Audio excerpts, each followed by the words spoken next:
So today we're going to be looking at a scenario where Europe and Asia go to war. Now this video isn't going to be 100% realistic. I'm going to try to make it realistic, but as per usual, it's probably not going to be the case. Make sure to leave a like on this video and subscribe if you're new, and let's get right into it. So we have all of Europe versus all of Asia. Now looking at this, obviously the sides aren't really balanced, so I'm going to change some things just to kind of make it a little bit more balanced. So here are the changes. We have all of Western Russia joining on Europe's side.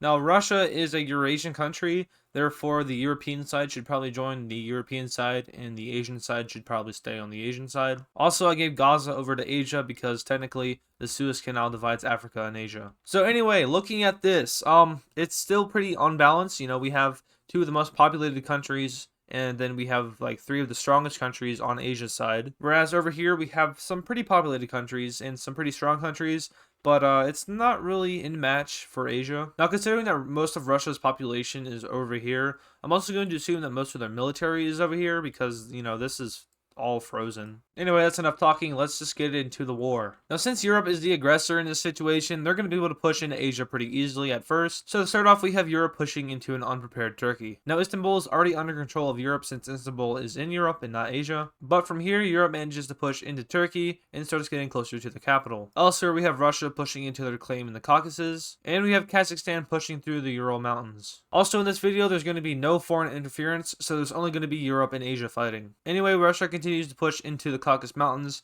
now getting to the border of Georgia. In Asia Minor, Europe is starting to traverse Turkey's rough terrain, and Kazakhstan is pushed back by Russia. Both the militaries of India and China are on the way, and are currently located near Kyrgyzstan. Now this isn't their entire military just moving through. This is like the, I guess, the bulk of the military. Now, assuming that Europe is going to be smart about this, I'd assume they want to push into the Middle East and take over all the oil fields here. And from there, a lot of the world loses its oil supply.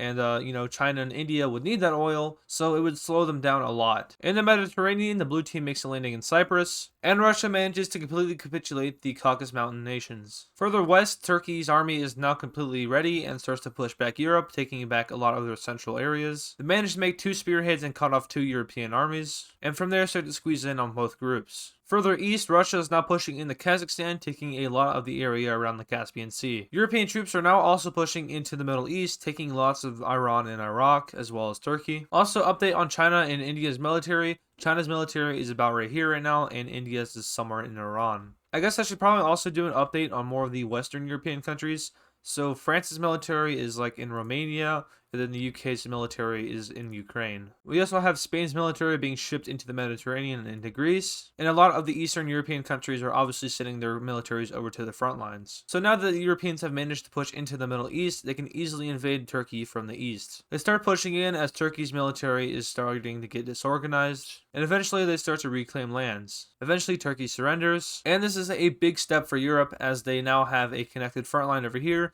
and can now focus more on the Middle East and getting those oil reserves. Also, if this wasn't clear already, there's going to be no nuclear weapons because that would just kind of ruin it. And two other things real quick that are kind of important regarding the YouTube channel. This Sunday, I'm going to be doing a live stream on YouTube at 2 p.m. Eastern time. So I guess if you're seeing this on the day that it's uploaded, you'll be seeing that stream tomorrow. We're going to be fixing the world map as a community. And eventually I'll be making that into a video. So if you show up, you have a chance of being in the video. And yeah, it's part of the 10,000 subscriber special, which thank you for 10,000 subscribers. I'll get more into that on the 10K video. Anyway, the second thing is I'm looking to upgrade some equipment, but I'm not sure what to upgrade because, you know, both my microphone and my camera are pretty bad. The camera is like a Logitech webcam. It's 30 FPS, so this looks really weird. And then the microphone is a Blue Snowball, so it's not the best, but it gets through the videos, I guess. In the comments, just tell me what you think I should upgrade and, you know, majority rules. So whatever you guys think I should upgrade, I'll upgrade. Back to the video, we have Europe starting to push further into the Middle East, taking Syria and Lebanon. Russia and Europe managed to connect around the Caspian Sea, and a further push into the Middle East is started. Alright, and here is our final update on where the troops are. So we have China's troops being stationed along the front line up here. We have India's troops being stationed down here. We have France's troops right here in Turkey. Spain's troops are over here in Syria. And the UK's troops are over here in northern Iran. And the same as last time, all of Eastern Europe's troops are over here on the front line. So logistically, this war is going to be taking place in the Middle East, with both sides trying to control the oil. So back to the video, we have Europe continuing to push into the Middle East, but are slowing down as they are now meeting Chinese and Indian troops. They do manage to push through Kuwait though, and officially divide the Middle East in half. Up north, Asia manages to push back Russia as they regain access to the Caspian Sea, and in Iran they are slowly recovering land. Cyprus is recaptured, and Europe takes over Gaza and starts pushing into Saudi Arabia. In Kazakhstan and Russia, Asia is starting to push into Russia. Their main goal is to make a spearhead and cut off troops down here in the Caucasus Mountain and Middle East area. By doing this, Asia would cut off supply lines and easily manage to retake all these lands. Meanwhile, Europe's plan is to knock out Iran and establish a front line along the mountains, and then from there take out Saudi Arabia, Yemen, Oman, the UAE, and other countries. From there, Europe would slowly start pushing into Central Asia, taking out a lot of these countries. So both plans go into effect at the same time as Asia starts to push into Kazakhstan and Russia, and Europe pushes further into Iran. Europeans continue to have victories on the Arabian Peninsula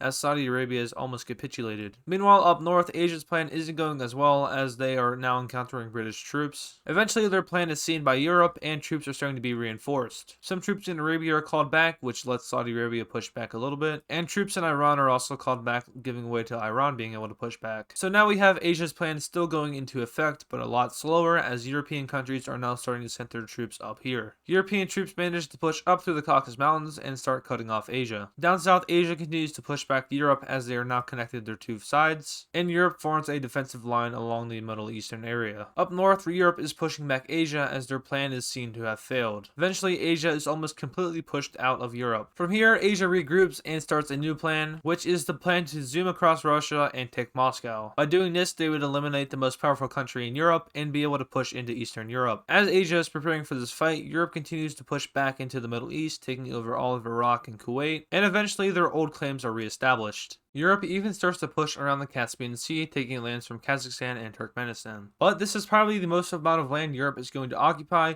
as Asia's plan is now going into effect. They swiftly start to push back Europe, and start to push into Russia. This push is mainly controlled by China, as most of their troops are in this push, but eventually they make it to Moscow and capture the city. From here, Russia is starting to get pushed back as they have lost their capital and control of government, and Europe sees this and starts to panic. They quickly withdraw troops from the Middle East, giving Saudi Arabia and Iran a chance to take back their occupied land, and all of Europe's troops are being moved up to the new front line. They don't plan to completely abandon the Middle East though, as they also set up a defensive line down south, which looks something like this. Anyway, Asia continues its push into Russia, taking lots of major cities, and eventually Russia surrenders. After Russia's surrender, we are left with some borders that look like this. So we have mainland Russia obviously capitulated and under the control of Asia, while European troops have pushed into Russia and created a defensive line. Now with both sides fully mobilized, there's going to be a lot of exchange of land, and there's also going to be a lot of progress made on one of the sides.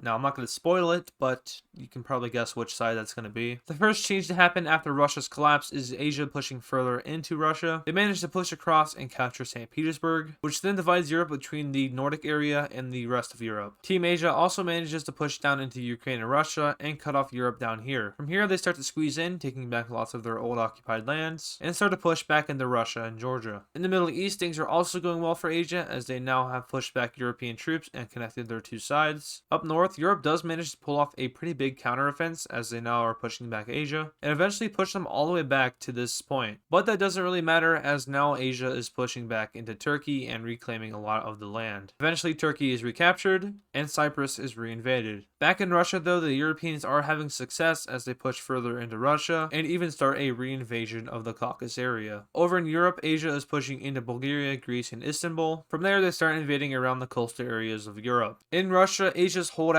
of St. Petersburg is reconquered by Europe, and they also continue to make gains in the Middle East, which doesn't really matter though, as Greece surrenders, followed by Bulgaria, and Asia's full-on invasion of the Balkans begins. This leads to the pullback of European troops in the Middle East, and this front line right here falling back to form a defensive line along the borders of these countries. From here, Asia starts to push into Europe with ease, as there's not many troops defending the border. It isn't until this point that they meet the defensive line. Now both sides do have a plan from here. First, I'll be going over Asia's. Asia's plan is to push into Ukraine and connect their two sides. From there, they'll push off and cut Europe into two parts. And then they'll move up through the Balkans and hopefully take out Italy. Europe's plan is to kind of let this front line stay how it is or let it fall back a little bit. But their main goal is to push into the Balkans and recapture all of these countries. So we have Asia's plan being activated first as they push into Ukraine, take Crimea, and connect their two sides. Now Europe's plan kind of works well for Asia, as they are not really defending this as good as they should be. So Asia easily manages to push in and cut off Europe. Down south in the Balkans, though, Europe is making progress against Asia as they recapture a lot of these countries. They do pretty well until part 3 of Asia's plan is activated,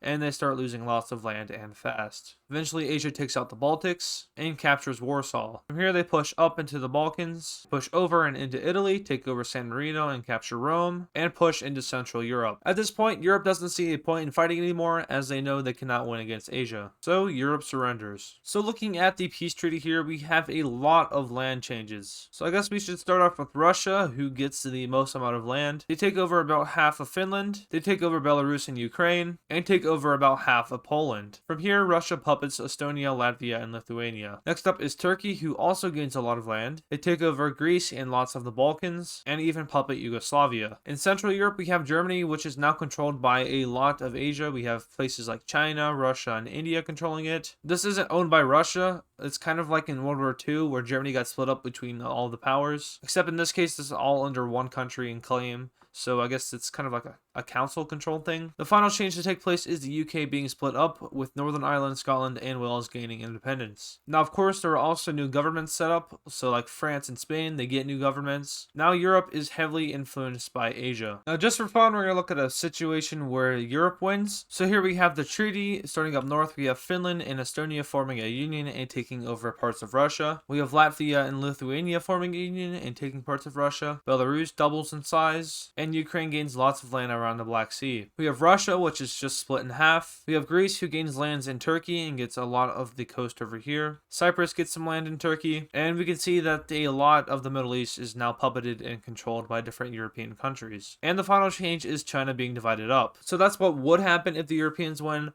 But they did not win this war. Asia won this war. And yeah, that is going to do it for this video. In this situation, I think that Asia would win, and that's exactly what they did in the video. Once again, going over the live stream tomorrow and also like the equipment upgrade.